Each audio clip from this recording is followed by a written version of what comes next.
What's up YouTube, Never Lucky Pulse here, today showing you my Kashtira-Adventure Deck profile. This deck is a lot of fun to play and I had great success at my locus. So I will give you now the profile. First of the triple unicorn, it's the searcher of this deck, the main starter, this Stratos you can say, it's also a wind. So he searches you the spell cards. And at the moment you have only one target, the Kashtira Birth, but with the new support coming out in February, this card will be insane. Next up, triple Fenrir. No need to explain anything. This card is super busted. For the next Kashtira, triple Ogre. I will cut him when the new support comes out, but at the moment he's needed as a free off. Also his effect is quite nice. I mean, you can excavate 5 cards from top of your opponent's deck and banish 1 if he activates one monster effect. So it's quite nice, but the Unicorn and the Fenrir are the main boss monsters. And as an extender, the Ascendant of Thunder.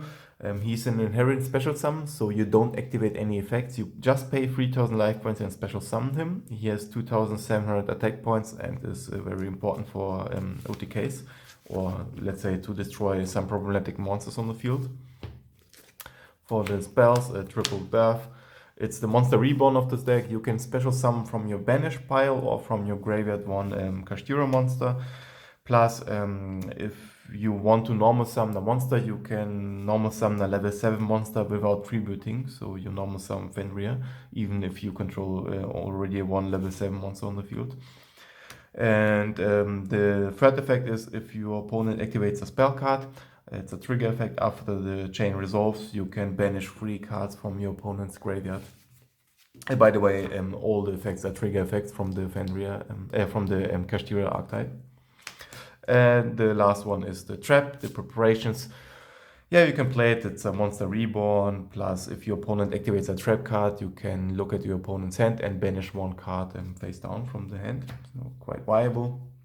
For the support engine, triple Water Enchantress, double Rite of Ermesir, 1 Griffin, 1 Draco, and 1 Fateful Adventure. So the standard ratio. I don't want to play 3 Rite of Ermesir because it's tricky if you open a lot of water engine in your hand. So 2 is fine. And for the last monster, the Barrier statue, you can summon him with Raid Raptor. It's a XYZ monster, level 7. And he special summons 1 wind monster from your deck to the field. So you can lock your opponent with the statue. For consistency, triple Prosperity and 1 sword. I want to play the Prosperities because I want to see the water engine as often as possible, and digging for the Rite of Ermesir or Water Enchantress is very important. This one is sometimes dead in your hand if you don't open as a level 7 monster, so I prefer the pots. Next up for the hand traps, Lava Golem in the main deck. If you lose the dice roll, it's very hard to break boards, therefore the Lava Golem is needed. Plus, if you go first, I mean, this card is also quite nice. In case your opponent manages to break your board, you have 1 additional out with the Lava Golem. And he's also very good against tier elements. If you tribute the tier elements away, they can't resolve the trap cards because they need a tier monster on the field. Next up, the Imper, standard, also the triple Ash. And you can play the Dimension Shifter in this deck. That's a big advantage. Triple Shifter in the main deck to instantly win against tier elements if you resolve him. So yeah, that's it for the main deck. Okay. For the extra deck, a double copy of Shangri-La. Yeah, he's quite okay at the moment, but with the new support coming out, this card will be insane. He locks the zones. Plus, in the standby phase, you can special summon 1 Kashtira monster from your deck to the field. So very nice as a 2-off. Number 89, you can play it as a 1-off, but I have so much space in the extra deck, so I play 2. Why not? It's a target for Pot of Prosperity. Same for the Zeus, double copy. You can play 1 or some other cards. Gaia, also a level 7 for piercing damage in time, and you can overlap Zeus after that, so quite viable. Big Eye, one of the MVPs in this deck. You need him. He takes control of a monster forever. So not once for 1 turn only, but forever. But he can't attack in that turn. The Raid Raptor was talking about, he special summons 1 wind monster from your deck to the field, a level 4. So you can summon the statue. Mecha Phantom Beast Dracossack. Insane card, man. Looks gorgeous. And you can play him in this deck. So he's a rank 7. The Red Eyes Metal Flare Dragon is a one-off, also quite nice in time in case your opponent has lower life points. You can also burn him for game, for example. I had one situation, my opponent had 300 life points left. I overlaid for this bad boy and still he could break it with Lava Golem. He had Lava Golem in the main deck, but you get the point. If your opponent activates one or two cards, he basically loses. For the Link Monsters, IP, Unicorn, the Donner, and for the Synchros, the Chang Ying. You can special summon one of your level 7 monsters, normal summon Ash. You can go into Baron de Fleur, you can go in this guy. So yeah.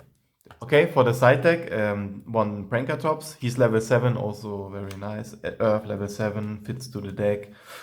Triple Lightning Storm against Backrow. Double Anti-Spell against, Despia against the Pendulum decks. This card is an instant win. Same story for the D barrier. It wins you a lot of games. Going second, evenly matched, obviously. And going first, the Shadow Mirror against Blight, against the Chaos Dragons, against the T-Element, the Shizu stuff. So this card is an insta-win. You don't have dark monsters, so you can play it easily in this deck.